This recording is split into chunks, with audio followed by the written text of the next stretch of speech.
कुछ गल्लां समझनियां बड़ियां जरूरी हैं। इतिहास आप जी ने कई बारी सुनिया भी है। सतगुरु जी ने साध संगत जीओ ये जिहड़ी कला वरताई है, जो बख्शिश कीती है, ये बड़ी वड्डी कला है, बड़ी वड्डी दात है, जो शब्द नूं गुरु बनाया है। शब्द नूं गुरु थापिया। वैसे कल आपां बेनती कीती सी कि शब्द वड्डा गुरु है। गुरु ग्रंथ साहिब जी दे अगे आद शब्द लगदा है। गुरु ग्रंथ साहिब जी ब्रह्मंडी गुरु हन अते जिहड़े अगे जिन्हां दे विच शब्द दा प्रकाश होया वो पिंडी गुरु हन, यानी कि पिंडे वाले। पिंडा यानी कि शरीर धारी, शरीर विच होए ने। जिवें ਪਹਿਲਾਂ भी कईयां दे विच प्रकाश होया तां ही भगतां दे विच बाणी प्रगट होई है ना। भगतां दा भी गुरु शब्द ही सी। गुर गुर एको वेस अनेक। ये जिहड़े शरीर अलग अलग सन, पर इन्हां सारियां दा निर्गुण रूप दे विच गुरु ग्रंथ साहिब जी सन। सारे भगतां दे भी सरगुण दे विच भावें कोई सी। जिवें आपां कहने आ भगत कबीर साहिब जी दे गुरु बाबा रामानंद जी सन, भगत रामानंद जी सन। होर इसे तरह आपो अपने सरीरक काल दे विच उस्ताद दे रूप में सिक्ख्या देण वाले होए ने। ते गुरु ग्रंथ साहिब जी सब तो मुढ़ विच होए ने। आद दा मतलब आद ग्रंथ हन गुरु ग्रंथ साहिब जी। सिखां दे विच गुरु ग्रंथ साहिब जी नूं आद ग्रंथ भी कहा जाता है। आद दा मतलब जदों अजे कुछ भी नहीं सी बनिया, जदों अजे सृष्टि भी नहीं सी बनी, उदों इस शब्द दे विचों सारा कुछ प्रगट होया है। फिर वो शब्द का वासा कित्थे सी। हुण आप प्रगट रूप दे विच ते आपां वेख रहे हैं भी गुरु ग्रंथ साहिब जी का प्रकाश पीढ़ा साहिब ते है, चौर झुल रहा है, आपां नमस्कारां कर रहे हैं। गुरबाणी की कथा हुंदी है, विचार हुंदी है। पर जिहड़ी गल मैं आप जी नाल कर रहा भी गुरु साहिब मुढ़ विच सन सब तो, जदों अजे कुछ भी नहीं सी बनिया, उदों महाराज का टिकाणा कित्थे सी। उदों शब्द किहड़े रूप दे विच सी शब्द गुरु। तां उस वेले शब्द गुरु सारे ब्रह्मंड दे विच अपना आसन ला के बैठा होया सी। अकाल पुरख ने की कीता, उन्हें सृष्टि बनाउणी चाही, सृष्टि साजनी चाही। ते सृष्टि साजन वास्ते उन्हें अपना एक जिहड़ा सैकंड परसन यानी कि अपने तो दूजे नंबर ते शक्ति थापी, वो शब्द की शक्ति सी, जिन्हों बाद विच गुरु साहिब ने शब्द गुरु सुरत धुन चेला किया है। महाराज बाणी विच इहदा प्रमाण देंदे ने, आपी ने आप साजियो आपी ने रचियो नाओ। परमात्मा ने आप ही अपना एक रूप साजिया। वो रूप सी नाव, यानी कि शब्द का रूप सी। दोई कुदरत साजिया कर आसन डिठो चाओ। ते फिर द्वैत वाली कुदरत दोवां नूं मिला के उस शब्द नूं ते माया नूं तत्तां नूं मिला के सृष्टि की साजना कीती है, सृष्टि बनाई है। इस तरह शब्द तो सारी सृष्टि प्रगट हुई। एक होर बेनती आप जी के चरणों में समझण वास्ते करनी चाहुंदा, क्योंकि सिंह जिवें कहंदे भी पहलां जिहड़ियां विचारां लड़ीवार कथा तो वो ज़्यादा करया करो, कई थावां तो कहंदे भी उन्हां विच कई गल्लां खुलदियां ने। लड़ीवार शब्द दे विच टूक मात्र हुंदा है, वो आपां थोड़े मिनट पहलां करांगे। ਇਹਦੇ ਵਿੱਚ एक गल होर बड़ी समझनी जरूरी है। साध संगत जी गल्लां बड़ियां ने ਜਿਹੜੀਆਂ उलझण ਦੇ ਵਿੱਚ ਮਨ ਪਿਆ ਹੋਇਆ ਸਾਡਾ। ਸਾਨੂੰ ਪਤਾ नहीं लगता ਸਾਡਾ गुरु कौन है, ਅਸੀਂ गुरु ग्रंथ साहिब जी ਦੇ ਨਾਲ जुड़ना किवें है। ਤਾਂ कल का जिहड़ा श्री मुख अपना लड़ीवार शब्द सी ਉਹਦੇ ਵਿੱਚ ਤੁਸੀਂ ਸੁਣਿਆ ਹੋਵੇਗਾ ਕਿ ਜਿੰਨੀ ਪੁਰਖੀ ਸਤਿਗੁਰ ਨਾ ਸੇਵਿਓ ਸੇ ਦੁਖੀਏ ਜੁਗ ਚਾਰ। ਹੁਣ ਚਾਰ ਯੁੱਗਾਂ ਦੇ ਵਿੱਚ ਮਹਾਰਾਜ ਕਹਿੰਦੇ ਉਹ ਲੋਕ ਦੁਖੀ ਰਹੇ ਨੇ ਜਿਨ੍ਹਾਂ ਨੇ ਸਤਿਗੁਰੂ ਸ਼ਬਦ ਰੂਪ ਗੁਰੂ ਗ੍ਰੰਥ ਸਾਹਿਬ ਜੀ ਦੀ ਸੇਵਾ ਨਹੀਂ ਕੀਤੀ। ਹੋਰ ਵੀ ਬਚਨ ਬੜੇ ਥਾਵਾਂ ਤੇ ਆਉਂਦੇ ਨੇ, ਬੜੇ ਥਾਵਾਂ ਤੇ ਬਚਨ ਆਉਂਦੇ ਨੇ ਕਿ ਚਾਰੇ ਯੁੱਗਾਂ ਚੌਂ ਯੁੱਗ ਮੈਂ ਅੰਮ੍ਰਿਤ ਸਾਚੀ ਬਾਣੀ। ਇਹ ਜਿਹੜੀ ਬਾਣੀ ਹੈ ਇਸ ਯੁੱਗ ਦੀ ਨਹੀਂ ਕੱਲੀ ਇਸ ਯੁੱਗ ਦੀ ਨਹੀਂ, ਇਹ ਚੌਵਾਂ ਯੁੱਗਾਂ ਦੇ ਵਿੱਚ ਬਾਣੀ ਗੁਰੂ ਰਹੀ ਹੈ। ਹਾਂ ਮੈਂ ਉਹ ਬੇਨਤੀ ਕਰਾਂਗਾ ਵੀ ਉਦੋਂ ਆਕਾਰ ਕਿਹੜਾ ਸੀ। ਹੁਣ ਆਕਾਰ ਗੁਰੂ ਗ੍ਰੰਥ ਸਾਹਿਬ 1430 ਅੰਗਾਂ ਦੇ ਵਿੱਚ ਹੈ, ਉਦੋਂ ਕਿਹੜੀ ਅਵਸਥਾ ਸੀ ਸ਼ਬਦ ਦੀ। ਚੌਂ ਯੁੱਗ ਮੈਂ ਅੰਮ੍ਰਿਤ ਸਾਚੀ ਬਾਣੀ। ਚਾਰੇ ਯੁੱਗਾਂ ਦੇ ਵਿੱਚ ਜੇ ਕਿਸੇ ਵੀ ਬੰਦੇ ਦਾ ਉਧਾਰ ਹੋਇਆ, ਜੇ ਕਿਸੇ ਦਾ ਵੀ ਮਨ ਪ੍ਰਮਾਤਮਾ ਨਾਲ ਉਹਦੇ ਵਿੱਚ ਲੀਨ ਹੋਇਆ ਤੇ ਉਹਦੀ ਕਲਾ ਸ਼ਬਦ ਗੁਰੂ ਗ੍ਰੰਥ ਸਾਹਿਬ ਜੀ ਨੇ ਵਰਤਾਈ ਹੈ, ਸ਼ਬਦ ਨੇ ਵਰਤਾਈ ਹੈ, ਕਿਸੇ ਸਰੀਰ ਨੇ ਨਹੀਂ ਵਰਤਾਈ। ਸਰੀਰ ਮਾਧਿਅਮ ਬਣਿਆ ਸ਼ਬਦ ਨੂੰ ਅੱਗੇ ਲੈ ਕੇ ਜਾਣ ਦਾ। ਚਹੁੰ ਯੁੱਗ ਮੈਂ ਅੰਮ੍ਰਿਤ ਸਾਚੀ ਬਾਣੀ ਪੂਰਾ ਭਾਗ ਹਰ ਨਾਮ ਸਮਾਣੀ। ਜੇ ਭਾਗ ਵੱਡੇ ਹੋਣ ਤੇ ਇਸ ਬਾਣੀ ਨੂੰ ਮੰਨ ਲਈਏ ਤੇ ਨਾਮ ਦੇ ਵਿੱਚ ਸਿੱਖ ਦੀ ਸੁਰਤੀ ਸਮਾ ਜਾਂਦੀ ਹੈ। ਇੱਕ ਗੱਲ ਹੋਰ ਅੱਗੇ ਬੜੀ ਸੋਹਣੀ ਮਹਾਰਾਜ ਨੇ ਕਹੀ ਹੈ, ਸਿੱਧ ਸਾਧਿਕ ਤਰਸੈ ਤਿਹੁ ਲੋਏ। ਹੁਣ ਵੱਡੇ ਵੱਡੇ ਸਿੱਧ ਵੱਡੇ ਵੱਡੇ ਜੋਗੀ ਉਹ ਮਹਾਰਾਜ ਕਹਿੰਦੇ ਤਰਸਦੇ ਫਿਰਦੇ ਨੇ ਬਾਣੀ ਨੂੰ ਸੁਣਨ ਵਾਸਤੇ। ਹੁਣ ਆਪਾਂ ਕਿੰਨੇ ਭਾਗਾਂ ਵਾਲਿਆਂ, ਸਾਡੇ ਕੋਲ ਸਰੀਰ ਹੈ, ਹੁਣ ਕੰਨ ਨੇ, ਕੰਨਾਂ ਦੇ ਨਾਲ ਬਾਣੀ ਨਹੀਂ ਸੁਣੀ ਜਾਂਦੀ ਕੱਲੀ, ਧਿਆਨ ਨਾਲ ਸੁਣੀ ਜਾਣੀ ਹੈ। ਕੰਨ ਤੇ ਮਾਧਿਅਮ ਹੈ, ਉਹਨਾਂ ਵਿੱਚੋਂ ਧਿਆਨ ਵਿੱਚੋਂ ਨਿਕਲ ਜਾਂਦਾ ਤੇ ਸ਼ਬਦ ਦੀ ਫਿਰ ਸਮਝ ਨਹੀਂ ਆਉਂਦੀ। ਫਿਰ ਕਹਿੰਦੇ ਸਵਾਦ ਨਹੀਂ ਆਇਆ, ਜਾਂ ਅੱਧੀ ਕੋਈ ਗੱਲ ਸੁਣ ਲਈ ਫਿਰ ਕਹਿੰਦੇ ਮੁੜ ਕੇ ਸਾਰੀ ਸੁਣਾਓ। ਇਹ ਕਾਰਨ ਕੀ ਹੈ? ਕਾਰਨ ਇਹ ਹੈ ਵੀ ਧਿਆਨ ਨਹੀਂ ਹੈ ਕੰਨਾਂ ਦੇ ਵਿੱਚ। ਜਿੰਨਾ ਚਿਰ ਧਿਆਨ ਨਹੀਂ ਆਉਂਦਾ ਕੰਨ ਨਹੀਂ ਸੁਣਦੇ। ਜਿਹੜੇ ਸਿੱਧ ਤੇ ਸਾਧਕ ਤੇ ਦੇਵਤੇ ਨੇ ਤਰਸਦੇ ਨੇ ਕਿ ਸਾਨੂੰ ਬਾਣੀ ਸੁਣਨ ਨੂੰ ਮਿਲੇ। ਇਸ ਕਰਕੇ ਜਿੱਥੇ ਬਾਣੀ ਦਾ ਕੀਰਤਨ ਹੁੰਦਾ ਹੈ ਉੱਥੇ ਇਹ ਜਿਹੜੀਆਂ ਰੂਹਾਂ ਨੇ, ਜਿਹੜੇ ਇਹ ਸਰੀਰੀ ਲੋਕ ਨੇ ਆ ਕੇ ਬਾਣੀ ਸੁਣਦੇ ਨੇ, ਜਾਂ ਬ੍ਰਹਮ ਗਿਆਨੀ ਗੁਰਮੁਖ ਦੀ ਸੰਗਤ ਭਾਲਦੇ ਫਿਰਦੇ ਨੇ ਕਿ ਸਾਨੂੰ ਕਿਤੇ ਮਿਲ ਜਾਏ। ਇਹ ਮੈਂ ਸਾਰੀਆਂ ਗੱਲਾਂ ਤੁਹਾਡੇ ਨਾਲ, ਕਈ ਕਹਿੰਦੇ ਜੀ ਹੁਣ ਮਨੋ ਕਲਪਿਤ ਗੱਲਾਂ ਜਦੋਂ ਇਹ ਸੁਣਾਈ ਜਾ ਰਹੇ ਨੇ, ਜਦੋਂ ਈਰਖਾ ਹੋਵੇ ਫਿਰ ਲੱਭਦਾ ਕੁਝ ਨਹੀਂ, ਫਿਰ ਇਹੀ ਕਹਿਣਾ ਹੁੰਦਾ। ਇੱਕ ਇੱਕ ਗੱਲ ਦੀ ਨਾਲ ਬਾਣੀ ਗਵਾਹੀ ਦਿੰਦੀ ਹੈ। ਬਾਣੀ ਪੜ੍ਹ ਕੇ ਵੇਖੋ, ਬ੍ਰਹਮ ਗਿਆਨੀ ਕੋ ਖੋਜੈ ਹੈ ਮਹੇਸ਼ਵਰ। ਮਹੇਸ਼ਵਰ ਕੌਣ ਹੈ?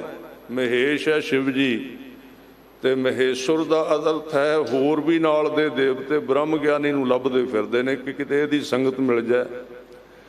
ਇਸ ਕਰਕੇ ਜਦੋਂ ਬਾਣੀ ਪੜ੍ਹੀ ਜਾਂਦੀ ਹੈ ਨਾ, ਜਦੋਂ ਬਾਣੀ ਪੜ੍ਹਨੀ ਸ਼ੁਰੂ ਕਰਦੇ ਹੋ, ਕੋਈ ਅਭਿਆਸ ਕਰਨਾ ਸ਼ੁਰੂ ਕਰਦੇ ਹੋ, ਕਿਸੇ ਗੁਰਮੁਖ ਤੋਂ ਪੁੱਛ ਲਿਆ ਕਰੋ, ਸੰਗਤ ਕਰ ਲਿਆ ਕਰੋ ਥੋੜ੍ਹੀ ਜਿਹੀ। ਇਹ ਐਵੇਂ ਸਾਡੇ ਲੋਕਾਂ ਨੇ ਭਟਕਾ ਦਿੱਤਾ ਜੀ। ਬਾਣੀ ਤਾਂ ਇੱਕ ਵਿਦਿਆ ਸੀ, ਭਾਵੇਂ ਨੈੱਟ ਤੋਂ ਪੜ੍ਹ ਕੇ ਸਿੱਖ ਬਣ ਜਾਓ। ਹੁਣ ਤੇ ਗੁਰੂ ਗ੍ਰੰਥ ਸਾਹਿਬ ਮੋਬਾਈਲ ਦੇ ਵਿੱਚ ਆ ਗਿਆ, ਹੁਣ ਸੰਗਤ ਦੀ ਕੀ ਲੋੜ ਹੈ, ਹੁਣ ਗੁਰਦੁਆਰੇ ਦੀ ਕੀ ਲੋੜ ਹੈ। ਨਹੀਂ, ਇਹਨਾਂ ਭੋਲਿਆਂ ਨੂੰ ਪਤਾ ਹੀ ਕੱਖ ਨਹੀਂ ਹੈ। ਇਹਨਾਂ ਨੂੰ ਪਤਾ ਹੀ ਨਹੀਂ ਵੀ ਬਾਣੀ ਇਕੱਲਿਆਂ ਨਹੀਂ ਕਮਾਉਣੀ ਚਾਹੀਦੀ, ਗੁਰਮੁਖ ਦੀ ਸੰਗਤ ਵਿੱਚ 5 ਪਿਆਰਿਆਂ ਤੋਂ ਨਾਮ ਦੀ ਦਾਤ ਲੈ ਕੇ ਕਮਾਉਣੀ ਚਾਹੀਦੀ, ਗੁਰੂ ਗ੍ਰੰਥ ਸਾਹਿਬ ਦੇ ਚਰਨਾਂ ਵਿੱਚ, 10 ਪਾਤਸ਼ਾਹਾਂ ਦੇ ਚਰਨਾਂ ਵਿੱਚ।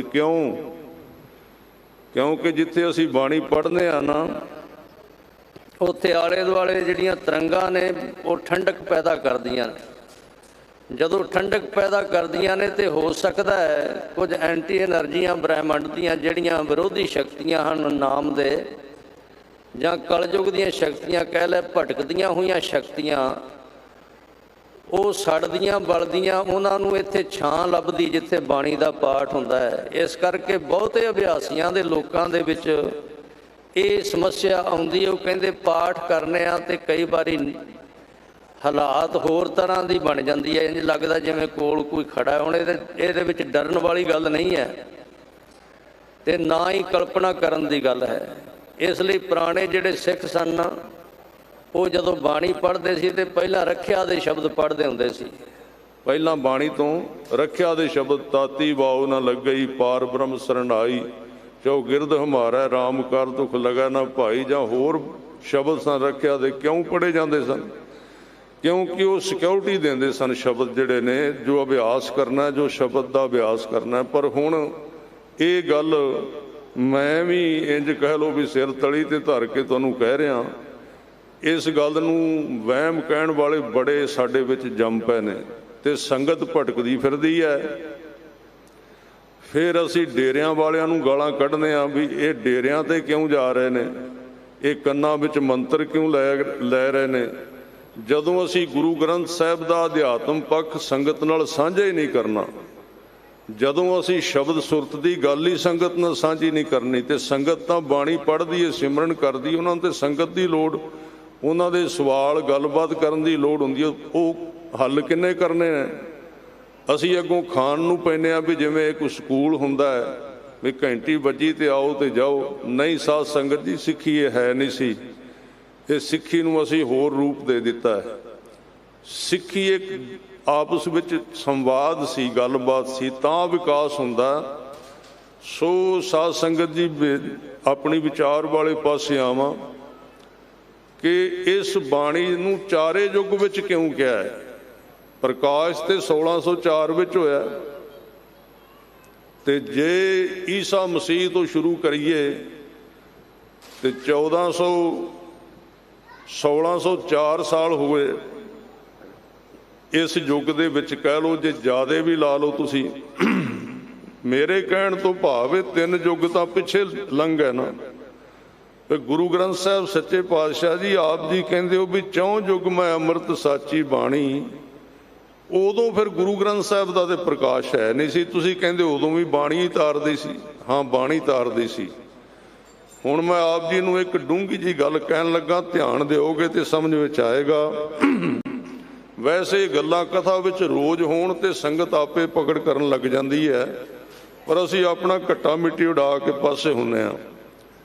ਇਸ ਕਰਕੇ ਉਦੋਂ ਕਿਹੜਾ ਸਰੂਪ ਸੀ ਜਦੋਂ ਗੁਰੂ ਗ੍ਰੰਥ ਸਾਹਿਬ ਦਾ ਅਜੇ ਪ੍ਰਕਾਸ਼ ਨਹੀਂ ਸੀ ਹੋਇਆ 1604 ਦੇ ਵਿੱਚ।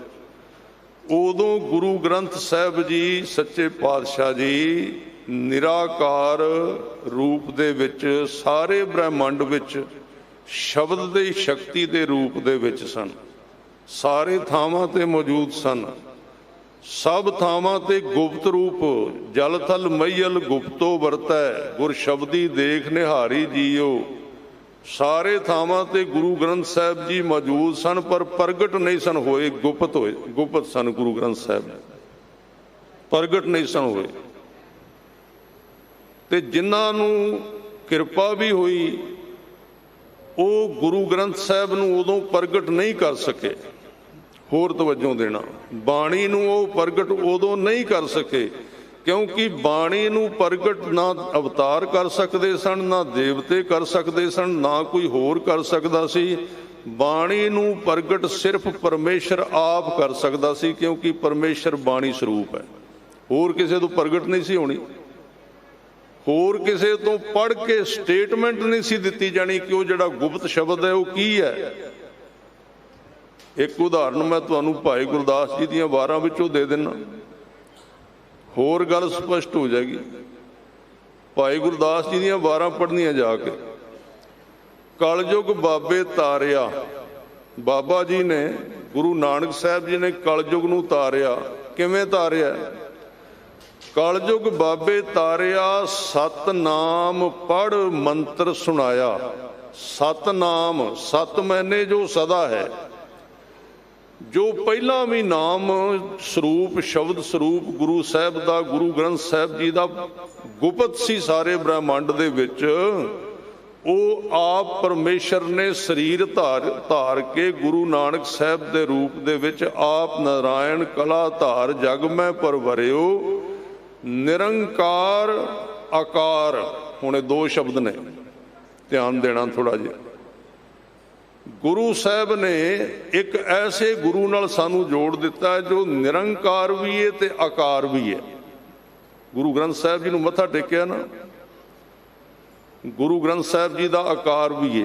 अखर ने जिहड़े शब्द ने ये आकार है। तो जदों अखर आपां बोलने आ, जिवें मैं हुण कोई तुक पढ़दे आ, जिवें पहली तुक है मेरे मन अन दिन जाग हर चेत, जदों मैं पढ़िया तो उदों आकार तो पढ़िया ना मैं, तो हुण जदों पढ़ लिया शब्द गुप्त हो गया, निराकार हो गया। हुण वो गल सूखम हो गई है। समझो इस गल नूं गुरसिखो, बाणी ने तां राह देना है। एवें ना भटकदे फिरो, डेरे तां खुले ने, असीं इन्हां गल्लां दी व्याख्या नहीं कीती।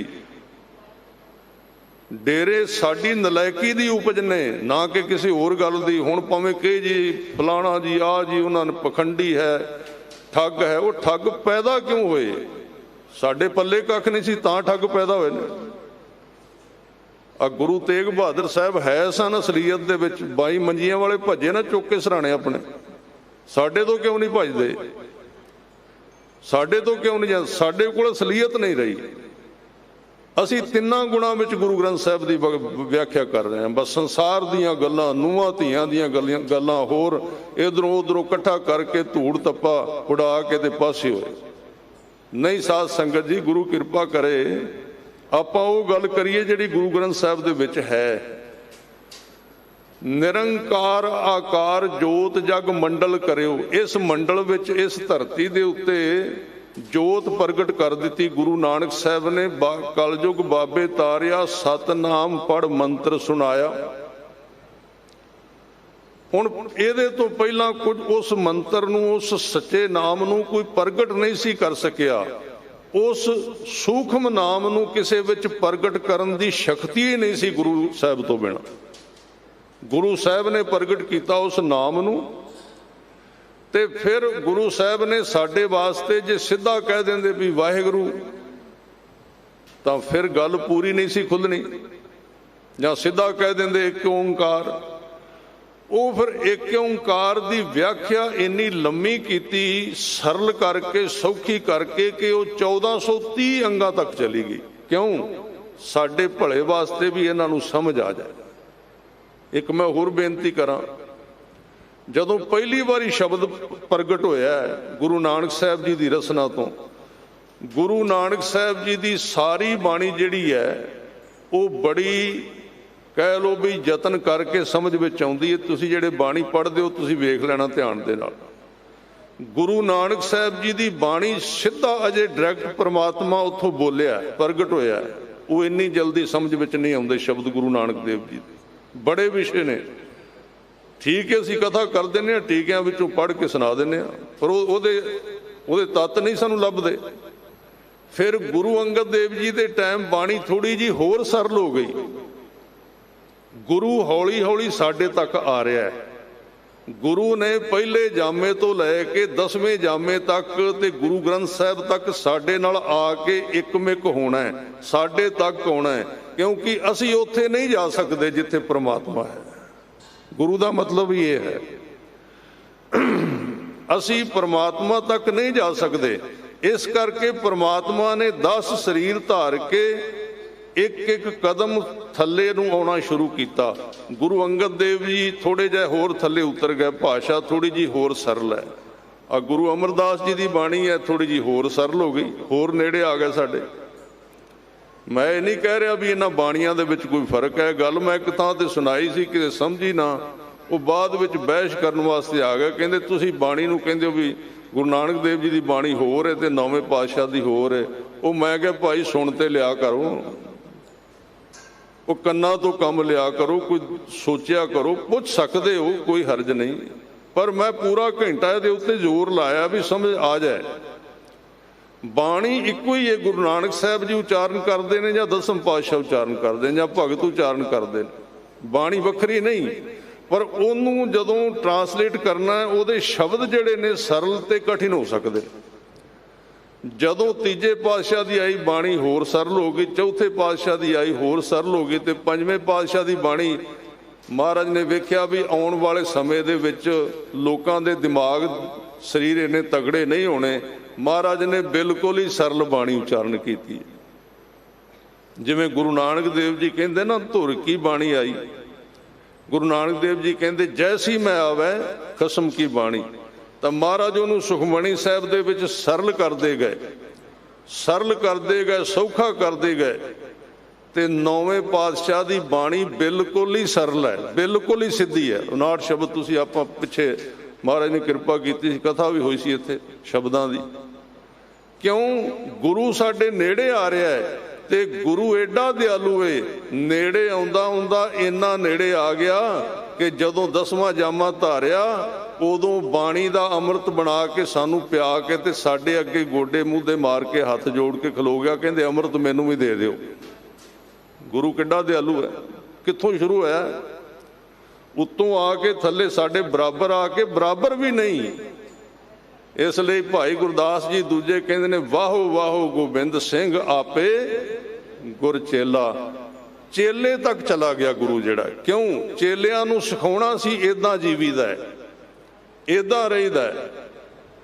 ਇਸ ਤਰ੍ਹਾਂ ਗੁਰੂ ਗ੍ਰੰਥ ਸਾਹਿਬ ਦਾ ਸਰੂਪ, ਇਹ ਮੈਂ ਗੱਲ ਤੁਹਾਡੇ ਨਾਲ ਤਾਂ ਸਾਂਝੀ ਕੀਤੀ ਵੀ ਅਸੀਂ ਇੱਕ ਹੋਰ ਗੱਲ ਮੈਂ ਤੁਹਾਡੇ ਨਾਲ ਸਾਂਝੀ ਕਰਨੀ ਚਾਹੁੰਦਾ। ਸਾਡੇ ਵਿੱਚ ਬੜਾ ਭਰਮ ਚੱਲ ਰਿਹਾ ਹੈ, ਆਪੋ ਆਪਣੀ ਪੜ੍ਹਾਈ ਦੇ ਮੁਤਾਬਕ ਹਰ ਇੱਕ ਬੰਦਾ ਗੱਲਾਂ ਕਰੀ ਜਾਂਦਾ ਹੈ। ਕੋਈ ਕਹਿੰਦਾ ਹੈ ਗੁਰੂ ਨਾਨਕ ਦੇਵ ਜੀ ਫਲਾਣੇ ਅਵਤਾਰ ਦੇ ਅੰਸ਼ਾ ਅਵਤਾਰ ਸਨ, ਕੋਈ ਕਹਿੰਦਾ ਵਿਸ਼ਨੂੰ ਦੇ, ਕੋਈ ਕਹਿੰਦਾ ਸਾਹਿਬਜ਼ਾਦੇ ਉਹਦੇ ਅਵਤਾਰ ਸਨ, ਕੋਈ ਗੁਰੂ ਗ੍ਰੰਥ ਸਾਹਿਬ ਜੀ ਕੀ ਕਹਿੰਦੇ ਨੇ। ਸਾਰਾ ਵਿਗਿਆਨ ਕੀ ਹੈ? ਕੌਣ ਕਿਹਦੇ ਵਿੱਚੋਂ ਪੈਦਾ ਹੋਇਆ? ਮੈਂ ਕੱਲ ਵੀ ਬੇਨਤੀ ਕੀਤੀ ਸੀ, ਆਦ ਗ੍ਰੰਥ ਸਭ ਤੋਂ ਮੁੱਢਲਾ ਗੁਰੂ ਗ੍ਰੰਥ ਸਾਹਿਬ ਜੀ ਹੈ, ਉਹਦੇ ਤੋਂ ਅੱਗੇ ਸਾਰੇ ਗਿਆਨ ਪੈਦਾ ਹੋਏ।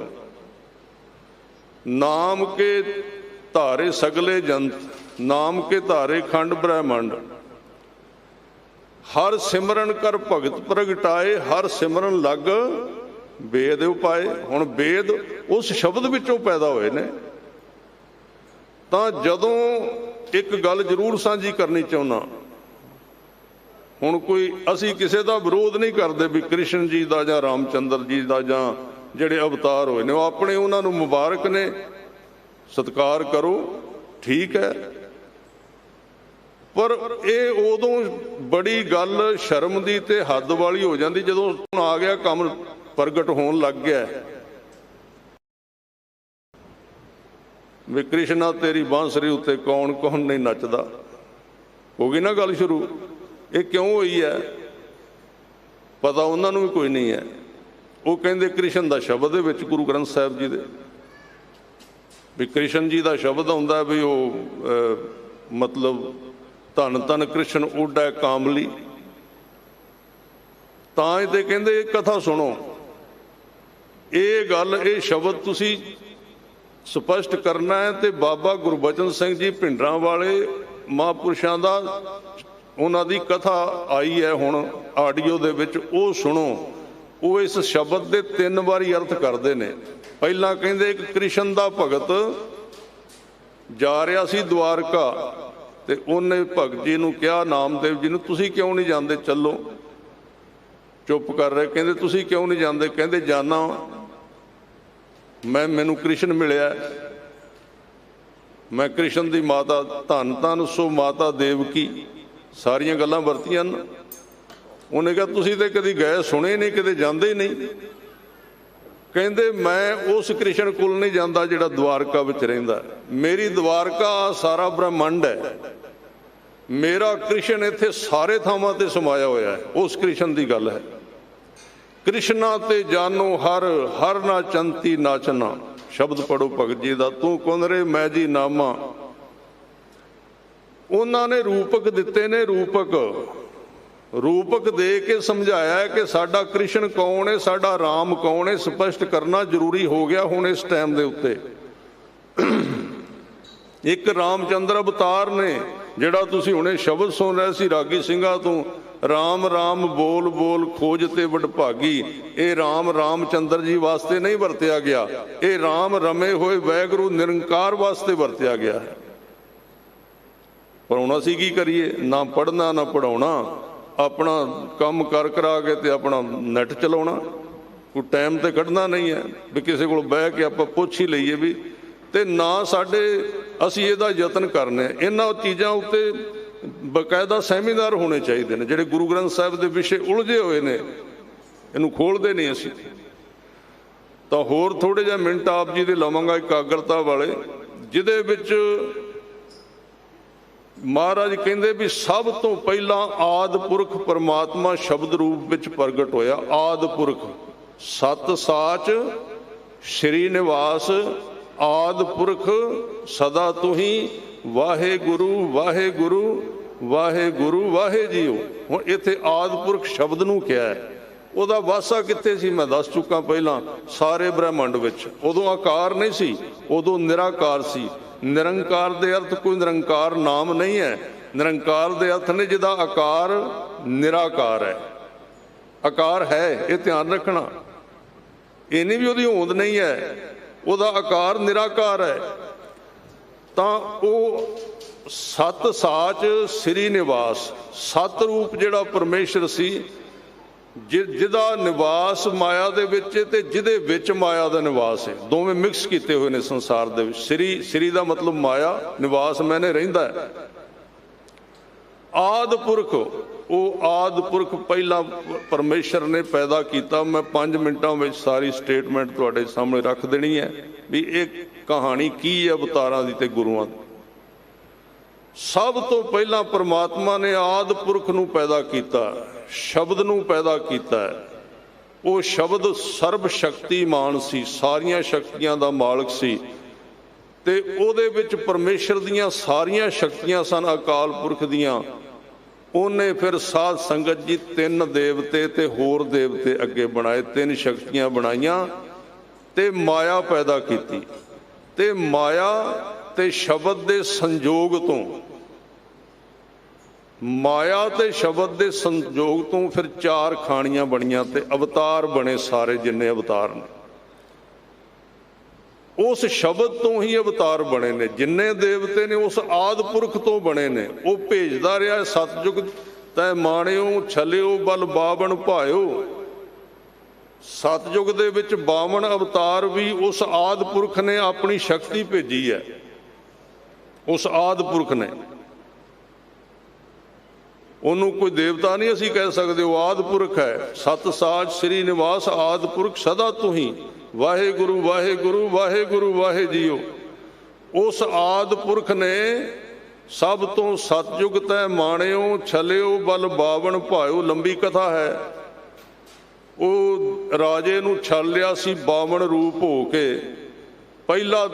ਪਹਿਲੀ ਸ਼ਕਤੀ ਉਹ ਭੇਜੀ ਸੀ ਆਦਿ ਪੁਰਖ ਨੇ, ਉਹਦੇ ਰਾਹੀਂ ਮਾਣਿਆ। ਇੱਥੇ ਹੁਣ ਸ਼ਬਦਾਂ ਦਾ ਥੋੜਾ ਜਿਹਾ ਧਿਆਨ ਰੱਖਿਆ ਜੇ। ਇੱਥੇ ਸ਼ਬਦ ਮਾਣਿਓ ਹੈ ਤੇ ਅਖੀਰ ਤੇ ਸ਼ਬਦ ਪ੍ਰਮਾਣ ਹੈ, 2 ਗੱਲਾਂ ਨੇ।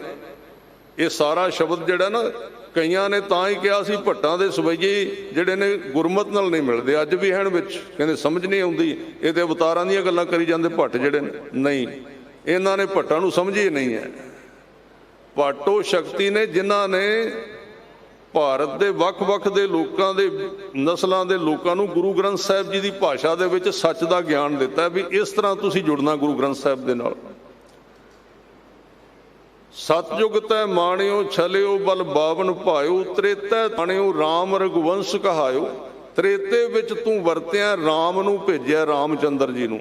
ਉਦੋਂ ਉਹ ਅਵਤਾਰ ਸੀ ਤ੍ਰੇਤੇ ਦੇ ਵਿੱਚ। ਦੁਆਪਰ ਕ੍ਰਿਸ਼ਨ ਮੁਰਾਰ। ਹੁਣ ਮੁਰਾਰ ਦਾ ਅਰਥ ਪਰਮਾਤਮਾ ਕਰ ਦਿੰਦੇ। ਮੁਰਾਰ ਦਾ ਅਰਥ ਹੈ ਮੁਰ, ਦੈਤ ਨੂੰ ਮਾਰਨ ਵਾਲਾ, ਇੱਕ ਦੈਤ ਸੀ। ਦੁਆਪਰ ਦੇ ਵਿੱਚ ਤੂੰ ਕ੍ਰਿਸ਼ਨ ਭਗਵਾਨ, ਜਿਹੜਾ ਭਗਵਾਨ ਕਹਿੰਦੇ, ਭਗਵਾਨ ਦਾ ਅਰਥ ਹੈ ਭਗਵਾਨ, ਜਿਹਦੇ ਕੋਲ ਜ਼ਿਆਦੀਆਂ ਸ਼ਕਤੀਆਂ ਹੋਣ। ਭਗ ਯਾਨੀ ਕਿ ਭਗਵਤ, ਯਾਨੀ ਕਿ ਜ਼ਿਆਦੀ ਸ਼ਕਤੀ ਹੋਵੇ, ਔਰ ਉਹ ਸਰੀਰ ਧਾਰੀ ਹੋਇਆ ਹੋਵੇ, ਭਗ ਦੇ ਰਾਹੀਂ ਪੈਦਾ ਹੋਇਆ ਹੋਵੇ। ਦੁਆਪਰ ਕ੍ਰਿਸ਼ਨ ਮੁਰਾਰ ਕੰਸ ਕਿਰਤਾਰਥ ਕੀਓ। ਕੰਸ ਨੂੰ ਉਹਨੇ ਕਿਰਤਾਰਥ ਕੀਤਾ। ਉਗਰ ਸੈਨ ਕੋ ਰਾਜ ਤੈ ਅਪੈ ਭਗਤੈ ਜਨ ਦਿਓ। ਹੁਣ ਅੱਗੇ ਧਿਆਨ ਦੇਣਾ, ਕਲਯੁਗ ਆ ਗਿਆ। ਹੁਣ ਕਲਯੁਗ ਪ੍ਰਮਾਣ ਨਾਨਕ ਗੁਰ। ਪਿੱਛੇ ਸ਼ਬਦ ਸੀ ਮਾਨ, ਇੱਥੇ ਪ੍ਰਮਾਣ, ਅੱਗੇ ਪੱਪਾ ਲੱਗ ਗਿਆ। ਪ੍ਰਮਾਣਿਤ ਦਾ ਮਤਲਬ ਹੁੰਦਾ ਹੈ ਉਹ ਚੀਜ਼ ਜਿਹੜੀ ਸੰਪੂਰਨ ਹੋਵੇ 100%। ਪਿਛਲੇ ਜਿਹੜੇ ਅਵਤਾਰ ਸਨ ਉਹਨਾਂ ਨੂੰ ਕੁਝ ਕਲਾ ਦੇ ਕੇ ਭੇਜੀਆਂ ਸਨ, 16 ਕਲਾ ਸੰਪੂਰਨ ਫਲਿਆ, ਅਨੰਤ ਕਲਾ ਹੋਈ ਠਾਕੁਰ ਚੜਿਆ। ਪ੍ਰਮਾਣ ਦਾ ਮਤਲਬ ਹੈ ਤੁੱਲ, ਯਾਨੀ ਕਿ ਵਟਾ, ਜਿਹੜਾ ਉਹ ਸ਼ਬਦ ਪਰਮਾਤਮਾ ਨੇ ਆਪ ਤੋਲ ਕੇ ਆਦਿ ਪੁਰਖ ਬਣਾਇਆ ਸੀ। ਕਲਯੁਗ ਪ੍ਰਮਾਣ ਨਾਨਕ ਗੁਰ, ਅੰਗਦ ਅਮਰ ਕਹਾਇਓ, ਸ੍ਰੀ ਗੁਰੂ ਰਾਜ ਅਬਚਲ ਅਟਲ, ਆਦਿ ਪੁਰਖ ਫਰਮਾਇਓ। ਆ ਗਿਆ ਨਾ ਆਦਿ ਪੁਰਖ। ਫਿਰ ਗੁਰਬਾਣੀ ਵਿੱਚ ਆਦਿ ਪੁਰਖ ਤੇ ਖੋਜ ਕਰੋ ਜੇ ਗੁਰਮਤਿ ਨੂੰ ਸਮਝਣਾ। ਕਲਯੁਗ ਦੇ ਵਿੱਚ ਹਾਲਾਤ ਜ਼ਿਆਦਾ ਖਰਾਬ ਵੇਖ ਕੇ ਉਹ ਜਿਹੜਾ ਆਦਿ ਪੁਰਖ ਸੀ, ਸ਼ਬਦ ਸੀ, ਉਹਨੇ ਆਪ ਗੁਰੂ ਨਾਨਕ ਦੇਵ ਜੀ ਦਾ ਸਰੀਰ ਧਾਰਨ ਕਰ ਲਿਆ। ਜੋਤ ਸੀ ਜਿਹੜੀ, ਜੋਤ ਰੂਪ ਹਰ ਆਪ ਗੁਰੂ ਨਾਨਕ ਕਹਾਇਓ, ਉਹ ਜੋਤ ਸੀ ਜਿਹੜੀ ਉਹਨੇ ਆਪ ਰੂਪ ਧਾਰਨ ਕਰ ਲਿਆ। ਤੇ ਉਸ ਜੋਤ ਦੇ ਵਿੱਚੋਂ ਸਾਰੀ ਬਾਣੀ ਪ੍ਰਗਟ ਹੋਈ ਹੈ। ਗੁਰੂ ਗ੍ਰੰਥ ਸਾਹਿਬ ਪਾਤਸ਼ਾਹ ਜੀ ਜੋਤ ਦੇ ਵਿੱਚੋਂ ਪ੍ਰਗਟ ਹੋਈ ਹੈ। ਇਹ ਮੈਂ ਜਿਹੜੇ ਜ਼ਿਆਦਾ ਸਿੰਘ ਚੜ੍ਹਦੀ ਕਲਾ ਵਿੱਚ ਇਕਾਗਰਤਾ ਵਿੱਚ ਸੁਣਦੇ ਉਹਨਾਂ ਵਾਸਤੇ ਸੀ ਵਿਸ਼ਾ ਔਖਾ, ਵੈਸੇ ਕੋਈ ਨਹੀਂ, ਪਰ ਘੱਟ ਸੁਣਨ ਕਰਕੇ ਸਮਝ ਵਿੱਚ ਘੱਟ ਆਉਂਦਾ। ਤੇ ਹੁਣ ਮੈਂ ਥੋੜ੍ਹਾ ਜਿਹਾ ਸਰਲਤਾ ਵੱਲ ਆਵਾਂ, ਥੱਲੇ ਨੂੰ ਆਵਾਂ, ਕਿਉਂਕਿ ਹਰ ਇੱਕ ਤਰ੍ਹਾਂ ਦਾ ਸਰੋਤਾ ਹੁੰਦਾ ਹੈ। ਕਹਿਣ ਤੋਂ ਭਾਵ ਉਸ ਆਦਿ ਪੁਰਖ ਨੇ ਸਾਰੇ ਅਵਤਾਰ ਬਣਾਏ ਨੇ, ਸਾਰੇ ਦੇਵਤੇ ਬਣਾਏ ਨੇ, ਸਾਰਾ ਬ੍ਰਹਮੰਡ ਬਣਾਇਆ। ਉਸ ਸ਼ਬਦ ਤੋਂ ਸਭ ਕੁਝ ਪੈਦਾ ਹੋਇਆ ਹੈ। ਤੇ ਜਦੋਂ ਸਮਾਂ ਜ਼ਿਆਦਾ ਖਰਾਬ ਸੀ, ਜਿਹੜਾ ਹੁਣ ਚੱਲ ਰਿਹਾ ਕਲਯੁਗ ਦਾ, ਇਹ ਖਰਾਬ ਸਮਾਂ ਵੇਖ ਕੇ ਉਸ ਆਦਿ ਪੁਰਖ ਨੇ ਆਪਣਾ ਸਰੀਰ ਧਾਰ ਲਿਆ। ਪਰਮਾਤਮਾ ਗੁਰੂ ਨਾਨਕ ਸਾਹਿਬ ਜੀ ਦੇ ਰੂਪ ਦੇ ਵਿੱਚ ਪ੍ਰਗਟ ਹੋਇਆ। ਫਿਰ ਉਹਨੇ ਗੁਰੂ ਨਾਨਕ ਸਾਹਿਬ ਤੋਂ ਅੱਗੇ ਸਫ਼ਰ ਕਰਦਿਆਂ ਕਰਦਿਆਂ ਗੁਰੂ ਗੋਬਿੰਦ ਸਿੰਘ ਮਹਾਰਾਜ ਜੀ ਤੱਕ ਆਏ। ਫਿਰ ਇੱਕ ਹੋਰ ਬੇਨਤੀ ਕਰਨੀ ਚਾਹੁੰਦਾ।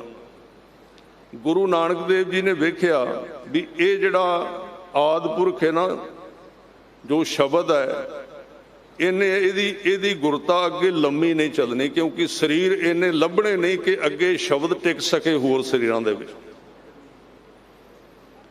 ਗੁਰੂ ਨਾਨਕ ਦੇਵ ਜੀ ਨੇ ਉਸੇ ਟਾਈਮ ਹੀ ਇੱਕ ਆਪਣਾ ਸਰੀਰ ਘੜਨਾ ਸ਼ੁਰੂ ਕਰ ਦਿੱਤਾ ਜਿਹਦੇ ਵਿੱਚ ਟਿਕਣਾ ਸੀ। ਉਹ ਕਿਹੜਾ ਸਰੀਰ ਸੀ? ਉਹ ਸੀ ਗੁਰਮੁਖੀ ਲਿਪੀ। ਗੁਰਮੁਖੀ ਲਿਪੀ ਮੈਂ ਕਹਿ ਰਿਹਾ, ਭਾਸ਼ਾ ਨਹੀਂ ਕਹਿ ਰਿਹਾ। ਪੰਜਾਬੀ ਪਹਿਲਾਂ ਵੀ ਹੈ ਸੀ, ਵੈਸੇ ਅਸੀਂ ਕਹਿ ਦਿੰਦੇ ਹਾਂ ਬਈ ਪੰਜਾਬੀ ਵਿੱਚ ਗੁਰੂ ਗ੍ਰੰਥ ਸਾਹਿਬ ਜੀ ਲਿਖੇ ਹੋਏ ਨੇ, ਪੰਜਾਬੀ ਭਾਸ਼ਾ ਹੈ। ਪੰਜਾਬੀ ਪਹਿਲਾਂ ਵੀ ਹੈ ਸੀ। ਬਾਬਾ ਫਰੀਦ ਸਾਹਿਬ ਜੀ ਦੀ ਸਾਰੀ ਬਾਣੀ ਪੰਜਾਬੀ ਵਿੱਚ ਹੈ। ਲਿਪੀ ਹੁੰਦੀ ਹੈ ਕਿ ਅੱਖਰ ਘੜੇ ਜਾਂਦੇ ਨੇ, ਔਰ ਉਹ ਊੜਾ ਐੜਾ ਗੁਰੂ ਅੰਗਦ ਦੇਵ ਜੀ ਨੇ, ਗੁਰੂ ਨਾਨਕ ਸਾਹਿਬ ਜੀ ਨੇ ਮਿਲ ਕੇ ਲਿਪੀ ਤਿਆਰ ਕੀਤੀ। ਤੇ ਉਹਦਾ ਨਾਮ ਕਿਸੇ ਖੇਤਰ ਤੇ ਨਹੀਂ ਰੱਖਿਆ। ਇਹ ਧਿਆਨ ਦੇਣ ਵਾਲੀ ਗੱਲ ਹੈ। ਸਾਰੀਆਂ ਬੋਲੀਆਂ ਕਿਸੇ ਖੇਤਰ ਦੇਸ਼ ਨਾਲ ਸੰਬੰਧਿਤ ਨੇ। ਪੰਜਾਬ ਦੀ ਪੰਜਾਬੀ, ਗੁਜਰਾਤ ਦੀ ਗੁਜਰਾਤੀ, ਤਮਿਲਨਾਡੂ ਦੀ ਤਾਮਿਲ, ਤੇ ਇੰਗਲੈਂਡ ਦੀ ਇੰਗਲਿਸ਼, ਅਰਬ ਦੇਸ਼ ਦੀ ਅਰਬੀ, ਇਹ ਸਾਰੀਆਂ ਖੇਤਰੀ ਭਾਸ਼ਾ ਨੇ। ਪਰ ਇੱਕੋ ਇੱਕ ਲਿਪੀ ਭਾਸ਼ਾ ਹੈ ਜਿਹੜੀ ਕਿਸੇ ਖੇਤਰ ਨਾਲ ਸੰਬੰਧ ਨਹੀਂ ਰੱਖਦੀ। ਉਸ ਲਿਪੀ ਨੂੰ ਗੁਰੂ ਸਾਹਿਬ ਨੇ ਕਿਹਾ ਹੈ ਗੁਰਮੁਖੀ ਲਿਪੀ ਹੈ। ਹੁਣ ਗੁਰਮੁਖ ਕਿਹੜਾ ਦੇਸ਼ ਹੈ? ਪੰਜਾਬ ਤਾਂ ਦੇਸ਼ ਹੈ, ਪਰ ਗੁਰਮੁਖ ਮਤਲਬ ਸੀ ਇਹਨੇ ਸਾਰੇ ਸੰਸਾਰ ਵਿੱਚ ਜਾਣਾ। ਇਸ ਭਾਸ਼ਾ ਨੇ, ਅਸੀਂ ਪੁੱਠੇ ਚੱਲ ਪਏ, ਅਸੀਂ ਦੂਜੇ ਪਾਸੇ ਨੂੰ ਹੋ ਲਏ। ਅਸੀਂ ਕਿਹਾ ਵੀ ਹੁਣ ਲੋਕਾਂ ਦੀ ਭਾਸ਼ਾ ਵੀ ਤੁਸੀਂ ਪੜ੍ਹਾਓ ਗੁਰਬਾਣੀ ਇਹਨਾਂ ਨੂੰ। ਮੈਂ ਮਾੜਾ ਨਹੀਂ ਕਹਿੰਦਾ ਹਿੰਦੀ ਅੰਗਰੇਜ਼ੀ ਵਿੱਚ ਕਿਸੇ ਨੂੰ ਗੁਰਬਾਣੀ ਦਾ ਇਲਮ ਗੁਟਕਿਆਂ ਦੇ ਰੂਪ ਵਿੱਚ ਦੇ ਸਕੋ, ਪਰ ਇਹ ਵੀ ਕਿਸੇ ਨੇ ਕਿਹਾ ਸੀ ਵੀ ਹੁਣ ਗੁਰੂ ਗ੍ਰੰਥ ਸਾਹਿਬ ਅੰਗਰੇਜ਼ੀ ਵਿੱਚ ਛਾਪ ਕੇ ਤੇ ਇਸ ਤਰ੍ਹਾਂ ਪ੍ਰਕਾਸ਼ ਕਰ ਦੇਣੇ ਨੇ। ਗੁਰੂ ਦੀ ਮੱਤ ਤੋਂ ਉਲਟ ਹੈ। ਯਾਦ ਰੱਖੋ, ਅੱਗੇ ਅਸੀਂ ਗੁਰੂ ਗੋਬਿੰਦ ਸਿੰਘ ਜੀ ਦੇ ਬਣਾਏ ਹੋਏ ਕੰਮ ਨੂੰ ਤੋੜਿਆ ਹੈ। ਪਹਿਲਾਂ ਹੀ ਗਲਤੀ ਕਰ ਲਈ। ਉਹ ਕਿਹੜਾ ਹੈ? ਗੁਰੂ ਗ੍ਰੰਥ ਸਾਹਿਬ ਜੀ ਦਾ ਸਰੂਪ ਲੜੀਵਾਰ ਸੀ ਸਾਰਾ। ਲੜੀਵਾਰ ਮਤਲਬ ਡੰਡੇ ਵਾਲੀ ਬੀੜ ਜਿਹਨੂੰ ਕਹਿੰਦੇ, ਵੀ ਇੱਕੋ ਲੀਕ ਵੱਜੀ ਹੁੰਦੀ ਜਿਵੇਂ ਆ ਪੋਥੀਆਂ ਨੇ। ਗੁਰਤਾ ਗੱਦੀ ਲੜੀਵਾਰ ਸਰੂਪ ਨੂੰ ਮਿਲੀ ਸੀ, ਤੇ ਆਪਾਂ ਕਰ ਦਿੱਤਾ ਪਦ ਛੇਦ ਵੱਖਰੇ ਵੱਖਰੇ ਅਰਥ। ਕਿੰਨੇ ਇਜਾਜ਼ਤ ਦਿੱਤੀ ਹੈ? ਜਾਂ ਤੇ ਕਿਤੇ ਗੁਰੂ ਸਾਹਿਬ ਨੇ ਕਿਹਾ ਨਾ ਵੀ ਕਰ ਲਿਆ ਜੇ। ਮੈਨੂੰ ਇੱਕ ਸਿੰਘ ਨੇ ਫੋਨ ਕਰਕੇ ਪੁੱਛਿਆ ਵੀ ਤੁਹਾਨੂੰ ਇੱਕ ਗੱਲ ਪੁੱਛਣੀ ਹੈ, ਵੀ ਗੁਰੂ ਗ੍ਰੰਥ ਸਾਹਿਬ ਜੀ ਦੇ ਪਦ ਛੇਦ ਕਦੋਂ ਹੋਏ ਨੇ ਤੇ ਕਿਸ ਬੰਦੇ ਨੇ ਕੀਤੇ ਨੇ? ਮੈਂ ਕਿਹਾ ਮੇਰੇ ਕੋਲ ਇਹਦਾ ਜਵਾਬ ਹੀ ਕੋਈ ਨਹੀਂ, ਮੈਂ ਲੱਭਾਂਗਾ। ਕੌਣ ਕਰ ਗਿਆ ਹੈ? ਸਾਨੂੰ ਇਹਨਾਂ ਗੱਲਾਂ ਦਾ ਪਤਾ ਹੈ ਕਿਤੇ? ਆਖੇ ਜੀ ਸੌਖਾ ਕਰੋ, ਗੁਰਬਾਣੀ ਸਾਰੇ ਪੜ੍ਹੀ ਜਾਣਗੇ, ਉਧਰੋਂ ਨੱਕ ਵਿੱਚ ਉਂਗਲਾਂ, ਉਧਰੋਂ ਮੂੰਹ ਵਿੱਚ ਉਂਗਲਾਂ, ਉਧਰੋਂ ਗੁਟਕਾ ਸਾਹਿਬ ਫੜਿਆ ਹੋਇਆ, ਨਾ ਪਤਾ ਗੁਰਬਾਣੀ ਕਿਵੇਂ ਪੜ੍ਹਨੀ, ਨਾ ਸਤਿਕਾਰ ਹੈ, ਨਾ ਹਜ਼ੂਰੀਆ ਲੈਣਾ। ਇਵੇਂ ਤੁਸੀਂ ਕਿੱਡੇ ਕੁ ਸਿੱਖ ਬਣ ਜਾਓਗੇ? ਉਹ ਇੰਨੀ ਸਸਤੀ ਨਾ ਕਰੋ ਇਹਨੂੰ ਲੜੀਵਾਰ ਤਾਂ ਬਣਾਇਆ ਸੀ ਵੀ ਬੰਦਾ ਤਾਂ ਪਾਠੀ ਬਣੇ ਜੇ 2 4 10 ਵਾਰੀ ਸਹਿਜ ਪਾਠ ਲੜੀਵਾਰ ਤੋਂ ਕਰੇਗਾ ਤਾਂ ਪਾਠੀ ਬਣ ਸਕੇਗਾ। ਸੌਖੀ ਕਰ ਦਿੱਤੀ, ਕਹਿੰਦੇ ਸਾਰੇ ਪੜ੍ਹਨਗੇ। ਸਾਰੇ ਪੜ੍ਹ ਕੇ ਕਿਹੜਾ ਭਾਈ ਮਣੀ ਸਿੰਘ ਬਣ ਗਏ? ਤੁਸੀਂ ਬਣੇ ਕੀ ਆ? ਆਪਾਂ ਮਿਹਨਤ ਹੀ ਨਹੀਂ ਕਰਨੀ। ਇਹ ਜਿਹੜੀ ਗੁਰਮੁਖੀ ਲਿਪੀ ਗੁਰੂ ਸਾਹਿਬ ਨੇ ਬਣਾਈ ਸੀ, ਗੁਰੂ ਗੋਬਿੰਦ ਸਿੰਘ ਦਾ ਅਸੀਂ ਬਣਾਇਆ ਹੋਇਆ ਗੁਰੂ ਗ੍ਰੰਥ ਸਾਹਿਬ ਦਾ ਸਰੂਪ ਅਸੀਂ ਪਦਛੇਦ ਕੀਤਾ, ਗਲਤੀ ਕੀਤੀ ਕੌਮ ਨੇ ਬਹੁਤ ਵੱਡੀ, ਔਰ ਇਹਦਾ ਹਰਜਾਨਾ ਅਸੀਂ ਭੁਗਤ ਰਹੇ ਹਾਂ।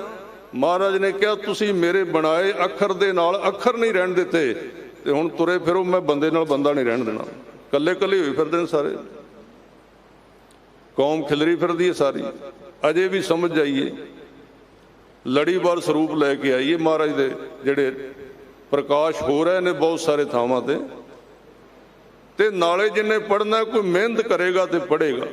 ਉਹ ਗੁਰਮੁਖੀ ਦਾ ਸਰੀਰ ਘੜਿਆ ਗੁਰੂ ਨਾਨਕ ਦੇਵ ਜੀ ਨੇ, ਤਾਂ ਕਿ ਆਉਣ ਵਾਲੇ ਸਮੇਂ ਦੇ ਵਿੱਚ 10ਵੇਂ ਜਾਮੇ ਨੇ ਜਦੋਂ ਹਜੂਰ ਸਾਹਿਬ ਦੇ ਵਿੱਚ ਗੁਰਤਾ ਗੱਦੀ ਦਿੱਤੀ ਗੁਰੂ ਗ੍ਰੰਥ ਸਾਹਿਬ ਜੀ ਨੂੰ, ਤੇ ਉਦੋਂ ਸਾਧ ਸੰਗਤ ਜੀ ਗੁਰੂ ਗ੍ਰੰਥ ਸਾਹਿਬ ਜੀ ਦੀ ਬਾਣੀ ਦੇ ਵਿੱਚ ਆਪਣੀ ਜੋਤ ਟਿਕਾ ਦਿੱਤੀ ਤੇ ਇੱਕ ਖਾਲਸੇ ਪੰਥ ਵਿੱਚ ਟਿਕਾ ਦਿੱਤੀ, ਕਨਸੈਪਟ ਸੰਪੂਰਨ ਕਰ ਦਿੱਤਾ।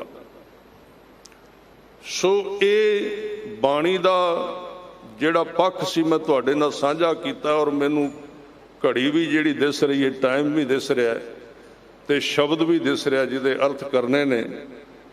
ਸੋ ਇਹ ਆਪਾਂ ਅਰਥ ਕਰਕੇ ਫਿਰ ਇੱਕ ਮਹਾਰਾਜ ਦੀ ਬਾਣੀ ਦਾ ਇੱਕ ਆਪਾਂ ਪਿਆਰ ਦੇ ਨਾਲ, ਇਹ ਧੁਰੋਂ ਆਈ ਬਾਣੀ ਹੈ। ਮੈਂ ਤੁਹਾਡੇ ਨਾਲ ਇਤਿਹਾਸ ਨਹੀਂ ਸਾਂਝਾ ਕਰ ਸਕਿਆ, ਖਿਮਾ ਚਾਹੁੰਦਾ। ਇਤਿਹਾਸ ਬੜਾ ਮਿੱਠਾ ਹੈ। ਪ੍ਰਕਾਸ਼ ਹਰਿਮੰਦਰ ਸਾਹਿਬ ਵਿੱਚ ਹੋਣਾ, ਹੁਕਮਨਾਮਾ ਆਉਣਾ, ਸੰਤਾਂ ਕੇ ਕਾਰਜ ਆਪ ਖਲੋਇਆ, ਹਰ ਕੰਮ ਕਰਾਵਣ ਆਇਆ ਰਾਮ। ਬਾਬਾ ਬੁੱਢਾ ਸਾਹਿਬ ਜੀ ਨੇ ਆਪਣੇ ਸੀਸ ਤੇ ਗੁਰੂ ਗ੍ਰੰਥ ਸਾਹਿਬ ਦੇ ਸਰੂਪ ਚੁੱਕੇ, ਤੇ ਸਾਧ ਸੰਗਤ ਜੀ ਗੁਰੂ ਅਰਜਨ ਦੇਵ ਜੀ ਨੇ ਚੌਰ ਸਾਹਿਬ ਕੀਤਾ ਤੇ ਧੁਰ ਕੀ ਬਾਣੀ ਦਾ ਪ੍ਰਕਾਸ਼ ਕੀਤਾ। ਤੇ ਸਾਡੇ ਵੱਡੇ ਭਾਗ ਉਹ ਬਾਣੀ ਸਾਨੂੰ ਮਿਲੀ ਜਿਹਦੀ ਸਿਆਹੀ ਤੇ ਕਾਗਜ਼ ਇਸ ਧਰਤੀ ਦੇ ਸਨ, ਪਰ ਇਹਦੇ ਅੱਖਰ ਪਰਲੋਕ ਤੋਂ ਆਏ ਸਨ, ਵਾਹਿਗੁਰੂ ਦੇ ਘਰੋਂ ਆਏ ਸਨ। ਸੋ ਪੜ੍ਹੋ ਸਾਰੇ ਇੱਕ ਵਾਰੀ ਗੁਰੂ ਨਾਨਕ ਸਾਹਿਬ ਜੀ ਦੇ ਚਰਨਾਂ ਵਿੱਚ ਧਿਆਨ ਧਰ ਕੇ, ਪਿਆਰ ਕਰਕੇ। ਧੁਰ ਕੀ ਬਾਣੀ ਆਈ, ਧੁਰ ਕੀ ਬਾਣੀ ਆਈ, ਧੁਰ ਕੀ ਬਾਣੀ,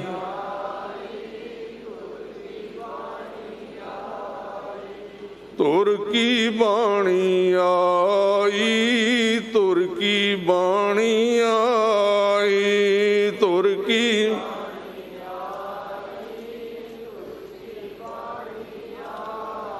ਤਿਨ ਸਗਲੀ ਚਿੰਤ ਮਿਟਾਈ, ਤਿਨ ਸਗਲੀ ਚਿੰਤ ਮਿਟਾਈ,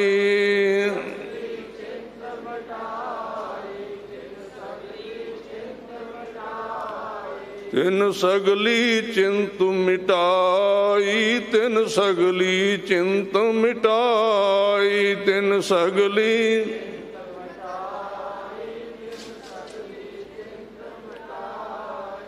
ਧੁਰ ਕੀ ਬਾਣੀ ਆਈ, ਧੁਰ ਕੀ ਬਾਣੀ ਆਈ, ਧੁਰ ਕੀ ਬਾਣੀ,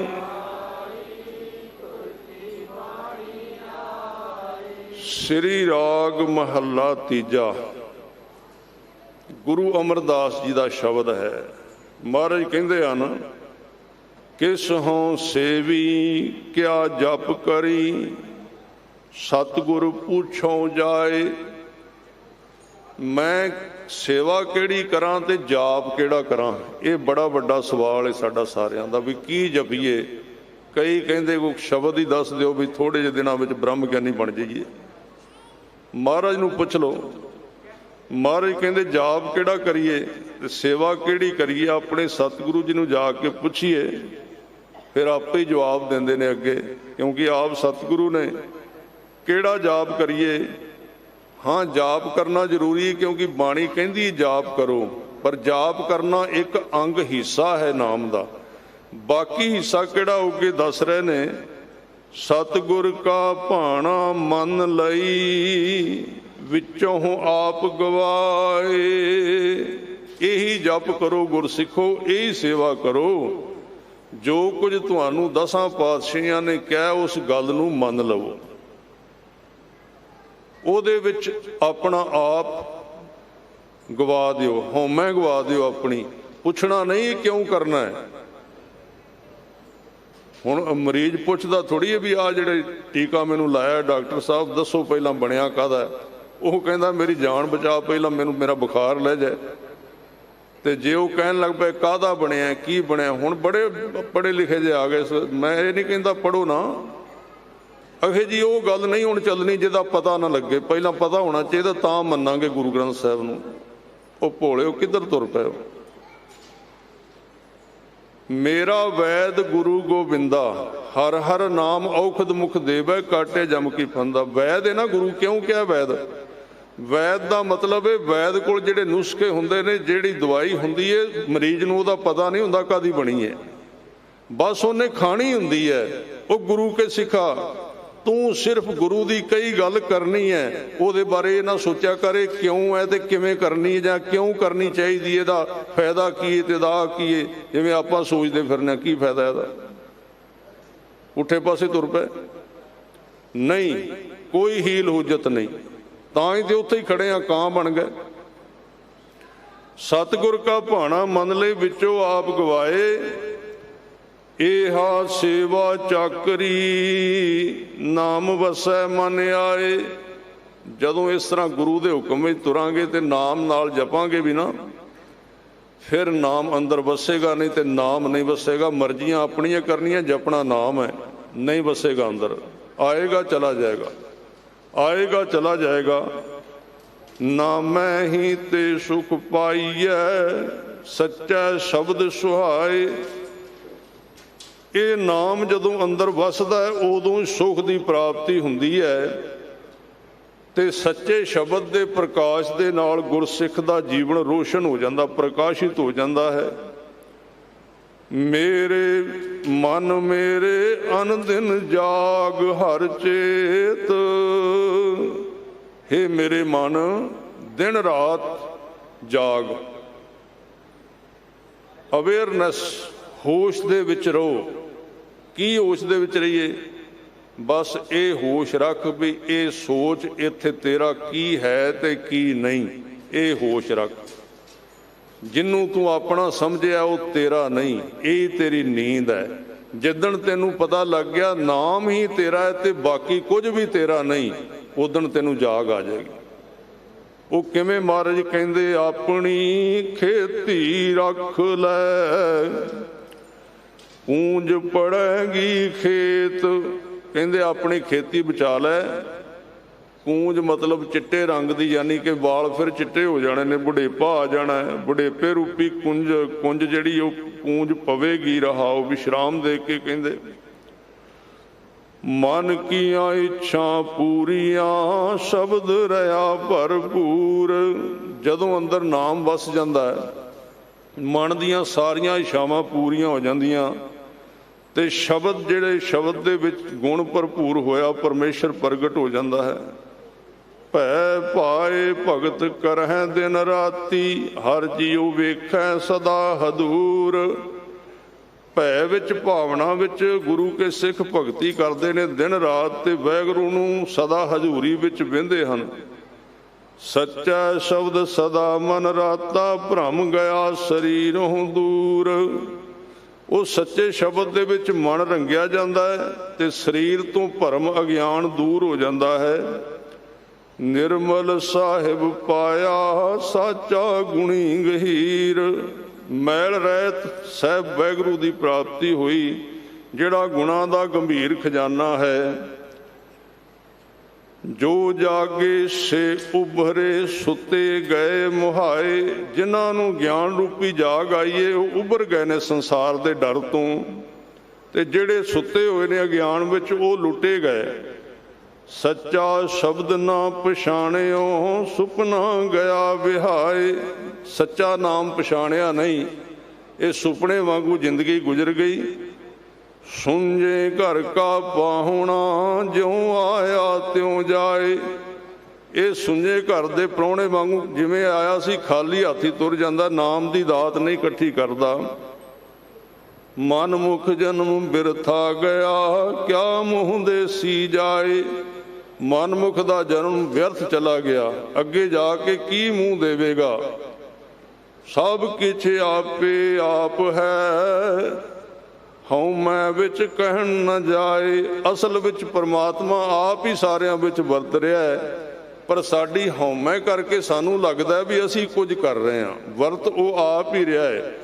ਇਹ ਗੱਲ ਕਹੀ ਨਹੀਂ ਜਾਂਦੀ ਹਉਮੈ ਦੇ ਵਿੱਚ ਵੀ ਰੱਬ ਸਭ ਥਾਂ ਤੇ ਵਰਤਦਾ ਹੈ। ਗੁਰ ਕੈ ਸ਼ਬਦ ਪਛਾਣੀਐ ਦੁਖ ਹਉਮੈ ਵਿੱਚੋਂ ਜਾਏ। ਗੁਰੂ ਦੇ ਸ਼ਬਦ ਦੁਆਰਾ ਇਹ ਪਹਿਚਾਣ ਆਉਂਦੀ ਹੈ ਤੇ ਹਉਮੈ ਦਾ ਦੁੱਖ ਵਿੱਚੋਂ ਖਤਮ ਹੋ ਜਾਂਦਾ ਹੈ। ਸਤਿਗੁਰ ਸੇਵਣ ਆਪਣਾ ਹਉ ਤਿਨ ਕੈ ਲਾਗੂ ਪਾਏ। ਜਿਹੜੇ ਸਤਿਗੁਰੂ ਜੀ ਦੀ ਸੇਵਾ ਕਰਦੇ ਹਨ ਔਰ ਨਾਮ ਜਪਦੇ ਸਿਮਰਨ ਕਰਦੇ, ਉਹਨਾਂ ਦੇ ਚਰਨੀ ਲੱਗਾ, ਉਹਨਾਂ ਦੀ ਸੰਗਤ ਕਰਾਂ। ਨਾਨਕ ਦਰ ਸੱਚੈ ਸਚਿਆਰ ਹੈ ਹਉ ਤਿਨ ਬਲਹਾਰੈ ਜਾਉ। ਗੁਰੂ ਅਮਰਦਾਸ ਜੀ ਕਹਿੰਦੇ ਜਿਹੜੇ ਸੱਚੇ ਦਰ ਤੇ ਸਚਿਆਰ ਪ੍ਰਵਾਨ ਹੋ ਗਏ ਉਹਨਾਂ ਤੋਂ ਕੁਰਬਾਨ ਜਾਈਏ। ਗੁਰੂ ਗ੍ਰੰਥ ਸਾਹਿਬ ਸੱਚੇ ਪਾਤਸ਼ਾਹ ਜੀ ਦੇ ਪਹਿਲੇ ਪ੍ਰਕਾਸ਼ ਦੀ ਆਪ ਸੰਗਤ ਨੂੰ ਬਹੁਤ ਵਧਾਈ। ਕੁਝ ਮਿੰਟਾਂ ਵਾਸਤੇ ਸਿਮਰਨ ਕਰੀਏ, ਫਿਰ ਸਮਾਪਤੀ ਕਰਾਂਗੇ। ਸੋ 3 ਦਿਨ ਦਾ ਸਮਾਂ ਸੀ। ਸਿੰਘਾਂ ਨੇ ਉਦਮ ਕੀਤਾ, ਦਿੱਲੀ ਸਿੱਖ ਗੁਰਦੁਆਰਾ ਧਰਮ ਪ੍ਰਚਾਰ ਕਮੇਟੀ ਸਿੰਘਾਂ ਵੱਲੋਂ ਆਪ ਸੰਗਤ ਦੇ ਦਰਸ਼ਨ ਕਰਵਾਏ ਨੇ। ਸਾਰੇ ਮੁੱਖ ਸਿੰਘਾਂ ਦਾ, ਸੇਵਾਦਾਰਾਂ ਦਾ ਧੰਨਵਾਦ। ਗੁਰੂ ਕੇ ਵਜ਼ੀਰ ਸਿੰਘ ਸਾਰੇ ਦਰਬਾਰ ਦੇ ਵਿੱਚ, ਮਹਾਰਾਜ ਦੇ ਦਰਬਾਰੀ ਅਰਦਲ ਵਿੱਚ ਰਹਿਣ ਵਾਲੇ ਸਾਰੇ ਸਿੰਘਾਂ ਨੇ ਬਹੁਤ ਪਿਆਰ ਸਤਿਕਾਰ ਕੀਤਾ। ਇਹ ਮਹਾਰਾਜ ਕਿਰਪਾ ਕਰਨ, ਇਹਨਾਂ ਨੂੰ ਆਪਣੇ ਚਰਨਾਂ ਦਾ ਪਿਆਰ ਬਖਸ਼ਿਸ਼ ਕਰਨ। ਆਓ 2 ਮਿੰਟਾਂ ਵਾਸਤੇ ਜਾਪ ਕਰਕੇ ਸਮਾਪਤੀ ਕਰੀਏ। ਭੁੱਲਾਂ ਦੀ ਖਿਮਾ। ਵਾਹਿਗੁਰੂ ਵਾਹਿਗੁਰੂ ਵਾਹਿਗੁਰੂ ਵਾਹਿਗੁਰੂ।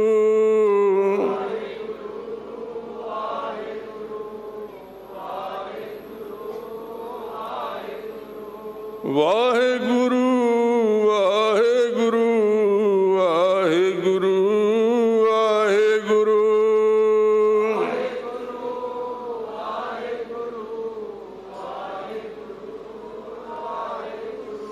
ਵਾਹਿਗੁਰੂ ਵਾਹਿਗੁਰੂ ਵਾਹਿਗੁਰੂ ਵਾਹਿਗੁਰੂ।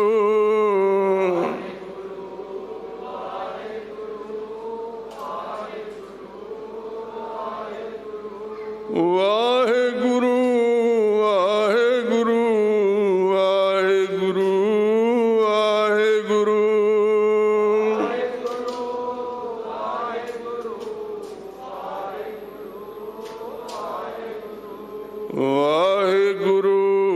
ਵਾਹਿਗੁਰੂ ਵਾਹਿਗੁਰੂ ਵਾਹਿਗੁਰੂ। ਵਾਹਿਗੁਰੂ ਵਾਹਿਗੁਰੂ ਵਾਹਿਗੁਰੂ ਵਾਹਿਗੁਰੂ।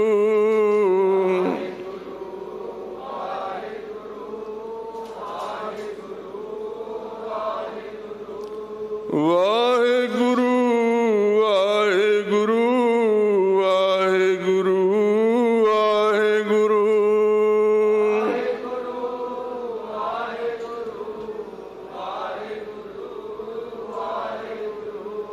ਵਾਹਿਗੁਰੂ ਵਾਹਿਗੁਰੂ ਵਾਹਿਗੁਰੂ ਵਾਹਿਗੁਰੂ। ਵਾਹਿਗੁਰੂ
ਵਾਹਿਗੁਰੂ ਜੀ ਕਾ ਖਾਲਸਾ ਵਾਹਿਗੁਰੂ ਜੀ ਕੀ ਫਤਿਹ।